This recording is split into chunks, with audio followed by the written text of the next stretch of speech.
Este lugar no aparece en los mapas turísticos más conocidos, pero aquí, bajo esta tierra, hay una historia que quedó congelada en el tiempo. Y en esta dirección que tú estás viendo acá, ahí sí hay un túnel. Ahí hay un túnel donde se ha llegado a la base. Y bueno, como todo lugar lejano de Latinoamérica, este bosque por supuesto no podía pasar desapercibido sin algunas leyendas raritas. Tú puedes literalmente, a pesar de la neblina que está cubriendo el volcán, ver los pedacitos de piedra, toda esa pues roca negra. Y bueno, por fin llegamos al lugar donde vamos a descubrir qué tipo de pirámides hay aquí en El Salvador. El otro animal que es peligroso aquí, pero súper peligroso.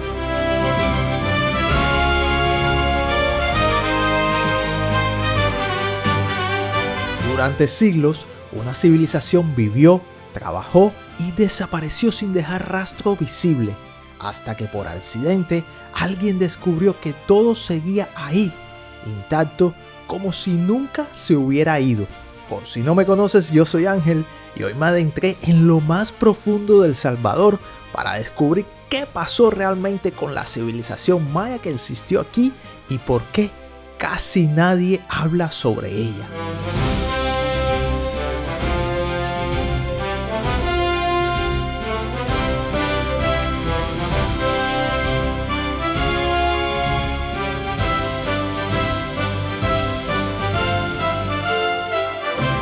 Bueno, es tempranito en la mañana y desde este punto parte el vídeo de hoy.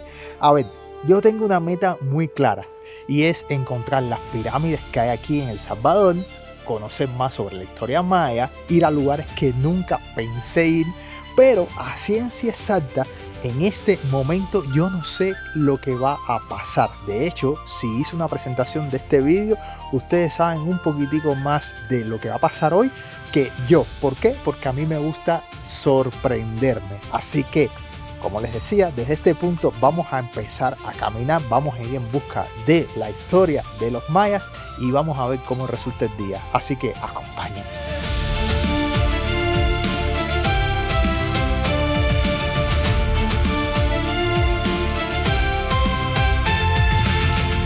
Bueno, ya estamos dentro del bosque nebuloso y como ven, el camino ha empezado un poquito complicadito. No es que esté muy difícil como tal, pero si no estás bien ejercitado o no tienes buen equilibrio, bueno, debería preocuparte un poquitico, sobre todo también si no tienes los zapatos adecuados. Hay siempre este tipo de lugares, zapatos que de alguna manera se te afinquen bien en la tierra, sobre todo si el terreno está mojado. Hoy por suerte el terreno está bastante seco, pero miren hacia allá abajo, eso es un barranco y voy por un camino bastante finito que realmente si doy un paso en falso, bueno, se acabó el Ángel viajando, se acabó Jesse Travel y se acabó todo, porque realmente yo no creo que haga el cuento si llego allá abajo. Hay una serpiente que tiene más o menos este tamaño, es más o menos de este grueso. Esa sí es venenosa, pero por supuesto no es tanto como para que vaya a morir alguien. Tiene horas para llegar al hospital para no perder a alguno de los miembros. Siempre van a morder en la parte de abajo porque ellas están abajo. El otro animal que es peligroso aquí, pero súper peligroso, es el Homo sapiens. Literalmente estoy rodeada por vegetación de este lado, vegetación acá atrás, más vegetación por todos lados. Parece un cuento de hadas, un bosque de estos europeos donde te vas a encontrar un castillo y mil fantasías. Literalmente luce así, está impresionante. Vamos a seguir caminándolo y pues nada, ver cuál es la magia de la selva de El Salvador.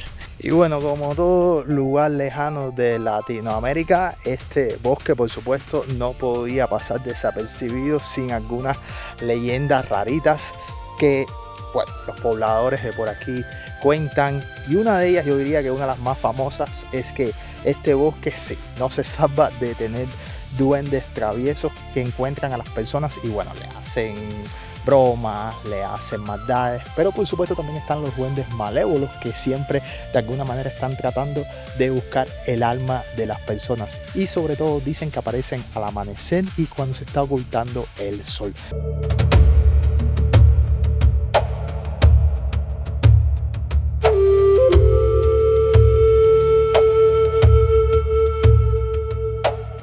Ahora, lo más curioso de este lugar es que siempre no fue así de verde como tú lo ves ahora mismo. De hecho, este bosque nació sobre ceniza volcánica. O sea, este lugar fue destruido por erupciones antes de convertirse en lo que es hoy.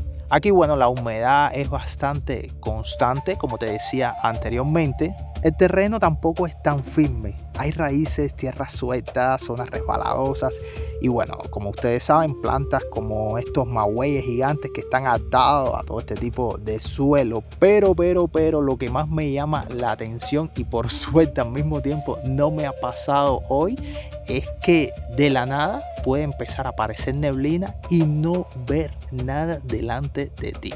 Así que por un lado quisiera que me pasara para el vídeo, pero por otro lado, bueno, estar aquí solo con esa cantidad de neblina alrededor podría ser un poquito peligroso, no sé qué creen. Sinoguevia interregima es un árbol que aquí se conoce como culebro. De este árbol, el año pasado, después de muchos estudios, la corteza como las hojas descubrieron que tenía ingredientes activos, pero la parte que más ingredientes activos tiene es la raíz. Descubrieron que estos ingredientes activos mata el parásito que produce el mal de Chagas, que lo causa una chincha que no tiene cura. O sea, no tenía cura hasta hace muy poco tiempo. Ahora ya hay posibilidades de que haya una cura por eso, porque lo que hace ese insecto es que succiona la sangre, pero que al mismo tiempo defeca alrededor y a uno le pica y se rasca, y ahí es donde introduce el parásito. Y bueno, después de estar una hora aproximadamente caminando en este lugar, vaya sorpresa que nos hemos llegado. Es más, les voy a poner música y simplemente les voy a poner la imagen de lo que acabo de ver. Allá va.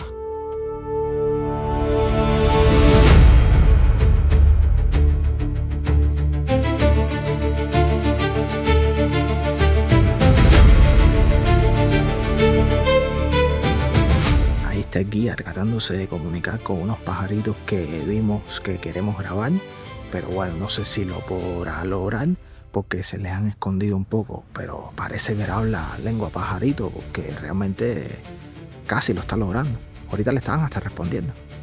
Bueno, la primera parte del camino fue bastante fácil, entre comillas, porque íbamos en bajada, pero después de 1 hora y media caminando, ahora vamos en subida.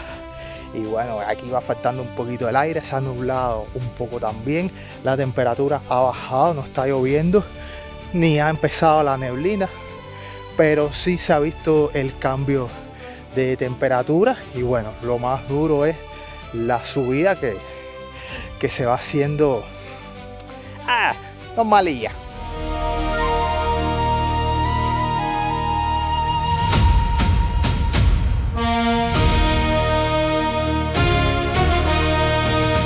Y bueno, siguiendo nuestro recorrido llegamos al Parque Cerro Verde, que es el parque donde se encuentra este famoso volcán, y hay un restaurante que está ubicado en esta parte del parque donde literalmente puedes comer algo mirando esta increíble vista. De verdad que yo diría que la cámara no le hace justicia porque está impresionante. O sea, tú puedes literalmente, a pesar de la neblina que está cubriendo el volcán, ver los pedacitos de piedra, toda esa pues roca negra rarísima volcánica, pues tú literalmente puedes ver esos pequeños detalles pues cubriendo toda la estructura. Está impresionante de verdad, y pues simplemente literal puedes venir, comer algo y tener esta increíble vista. Está pues parece de otro mundo literalmente. Aquí tenemos muchos volcanes y estamos sobre uno, que es Cerro Verde, el volcán Cerro Verde,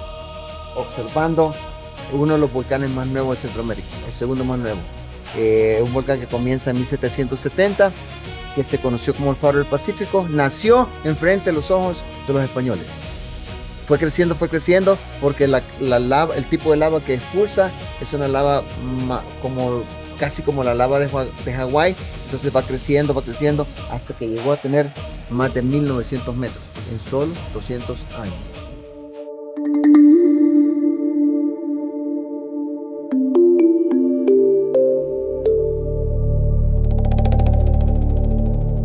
Bueno, ahora estamos en un lugar que se llama Joya de Sedén, pero este es solamente el nombre oficial del sitio y el extraoficial, por supuesto, no podía ser otro que la Pompeya de América. Así mismo como lo estás oyendo, todo el mundo conoce lo que pasó en Pompeya y aquí pasó algo muy similar que vamos a estar investigando, vamos a estar mirando las excavaciones para que ustedes vean cómo de este desastre se ha podido sacar algo bueno, porque de alguna manera las excavaciones que se han encontrado aquí han dado pie a descubrir muchísimas cosas que por supuesto nunca hubiéramos podido descubrir si no hubiera pasado este desastre. Aquí hubo una erupción de un volcán que apenas está como a 800 metros de donde estamos localizados actualmente, y esta erupción cerró, llenó de ceniza volcánica a esa comunidad.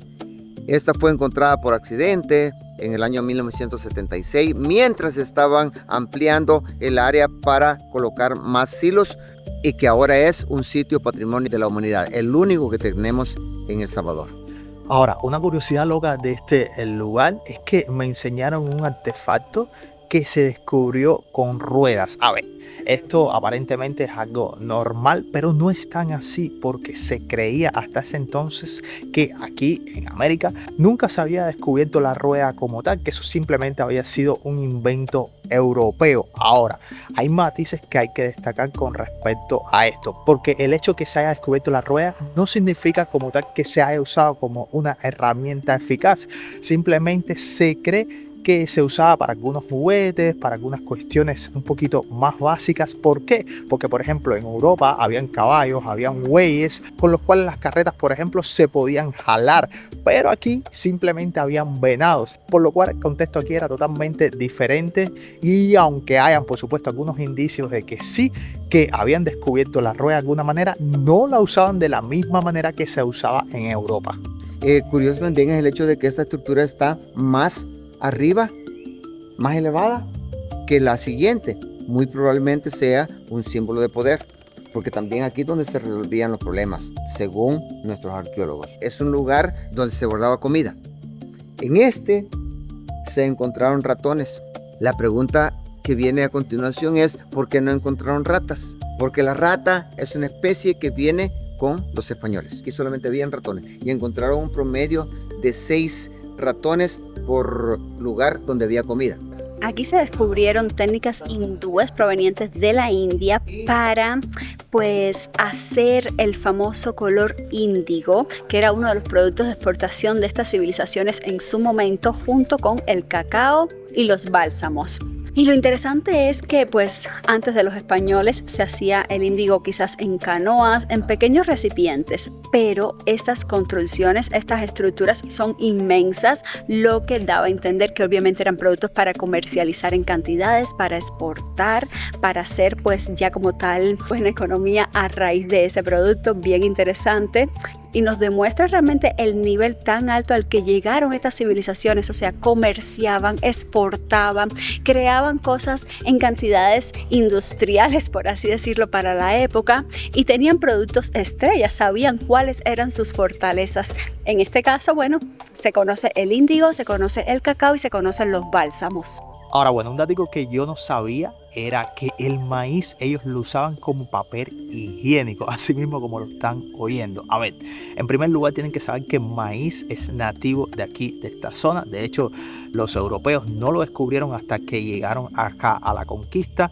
Y también descubrieron que no solo lo usaban como alimento, sino que lo usaban para limpiarse el trasero cuando hacían sus necesidades, porque increíblemente la mazorca, según me cuentan, cuando se seca da una sensación bien suave, y esto sirve para de alguna forma poderse usar como una medida higiénica, entre comillas, pero funcional, supongo yo, porque si lo usaron durante muchos años es porque de alguna manera le fue, valga la redundancia, funcional.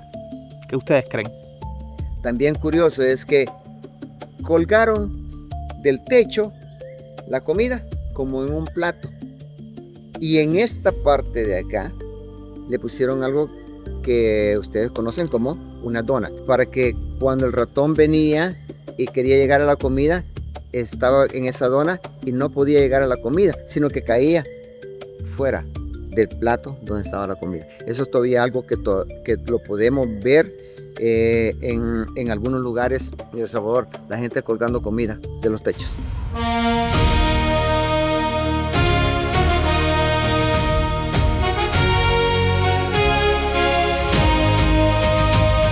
Y bueno, por fin llegamos al lugar donde vamos a descubrir qué tipo de pirámides hay aquí en El Salvador. Vamos a conocerlas, vamos a aprender un poquitico sobre ellas, vamos a ver cómo fue que se construyeron, qué falta por descubrir todavía.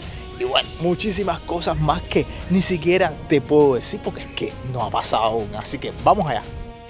Ahora nos encontramos en un sitio arqueológico dentro del Valle de San Andrés, el más grande, el más importante a nivel de valle. Es un lugar que tiene 2.900 años de ocupación casi continua, excepto durante la erupción del volcán Ilopango, que en 535, que desaparecen por un tiempo. Quienes se supone vinieron a gobernar después de esa erupción es gente que venía de un pueblo que se llama Copán, que está en esa erupción. Eso es Honduras. Por eso que cuando vemos las estructuras están orientadas bastante parecidas a cómo están orientadas las estructuras en Copán.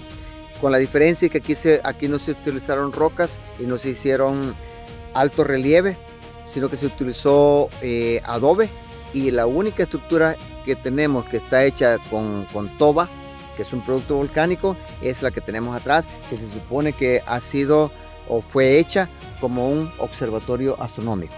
Bueno, miren, aquí la historia cambia un poquito. ¿Por qué razón? Aquí las personas no venían a vivir, es decir, no vivían en estas pirámides como tal, sino que era más bien un centro ceremonial donde los jerarcas de aquella época, por supuesto, como ha existido en todas las épocas, valga la redundancia, venían aquí a hacer sus rituales, a hacer sus ceremonias religiosas, etcétera, etcétera, e incluso se dice que venían a hacer sacrificios. Por supuesto, esto es un tema controversial, que ninguna cultura se salva de esto. Siempre está el debate de que si sí, que si no, pero bueno, es algo que hay que decir porque realmente pudo haber pasado, ya que se han encontrado restos humanos en estas estructuras que aparentemente indican que sí, que fueron sacrificados. Bueno, hablando precisamente de los sacrificios mayas, ahí en ese punto donde les estoy señalando, se descubrió un cráneo humano perforado por la sien, así mismo como lo estás oyendo. Así que de alguna manera esto confirma que los sacrificios se hacían, ya que no creo que nadie por accidente se vaya a perforar el cráneo de esa manera. También se dice que se encontraron algunas pepitas en sus dientes, no sé exactamente cuál era su significado, de hecho casi nadie lo sabe, se especula muchísimo, pero no hay una respuesta certera. También se dice que esta persona no era exactamente de este lugar, sino que era de una tribu cercana o más o menos lejana con la cual ellos tenían algún tipo de conflicto, y esto fue una manera de demostrar poder, es decir, agarraron a su jefe, lo sacrificaron y de esta forma le demostraron a las personas que estaban bajo su mandato quién era el que mandaba. Por supuesto, esto que te estoy contando lo tienes que coger con pinza, puede que sea así exactamente, puede que no. Hay personas que lo miran de esta manera, hay personas que dicen que es totalmente falso. No sé qué crees tú, así que déjamelo en los comentarios. Como en el presente tenemos las clases sociales y tenemos el pueblo. A este nivel teníamos al pueblo, porque cuando comenzamos a subir llegamos en la parte de atrás, tenemos las pirámides, y ahí es donde está la Acrópolis, y ahí es donde solamente la élite podía ingresar. Es un lugar donde se ha rellenado con más de 600,000 bloques de adobe, que fueron parte de la contribución de todo el pueblo alrededor de este valle. Estamos hablando de en ese momento, en el momento pico, es más o menos 200,000 habitantes lo que tenía el Valle de San Andrés.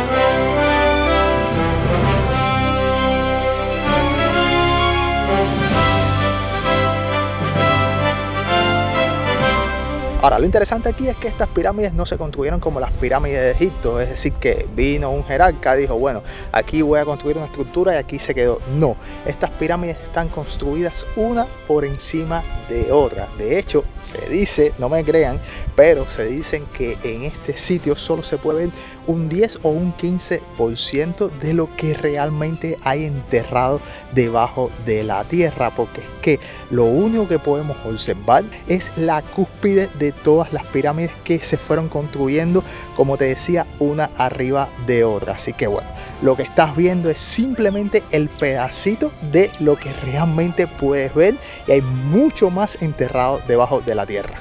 Lo que se ha hecho es descubrir esa parte que es donde están las gradas y llegar al piso original. Y en esta dirección que tú estás viendo acá, ahí sí hay un túnel. Ahí hay un túnel donde se ha llegado a la base, y ahí se encontraron, por ejemplo, huellas de niños jugando con el lodo, pero también huesos de animales. Huesos de animales que pudieron haber servido como parte de la comida, como parte de los animales de los cuales se obtenían proteínas, porque no había ni vacas, ni caballos, ni ningún animal que nos proveyera proteínas, también como la gallina o el pollo, ¿verdad? Entonces la proteína se obtenía de los famosos opossums, de las zarigüeyas, de los zorros y de las diferentes aves locales, como el famoso pavo, ¿sí? El turkey, guajolote.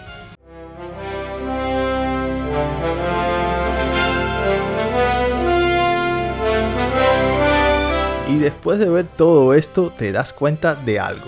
Aquí no solo hubo una civilización, hubo una historia que quedó a medias. Gente que vivía, que construía, que entendía mucho más de lo que pensamos, y que desapareció dejando más preguntas que respuestas. Porque no es solo lo que se ha encontrado, es todo lo que todavía sigue enterrado. Y lo más curioso es que este lugar existe, está aquí, pero como te decía al principio, casi nadie está hablando sobre él. Antes de irme, quiero recordarte que este es solo el segundo video de una serie de 7 que hicimos en nuestra visita a El Salvador. Así que, si aún no te has suscrito, te invito a hacerlo para que no te pierdas nada de lo que viene a continuación. Gracias por quedarte hasta el final y nos vemos en el próximo. Bye bye.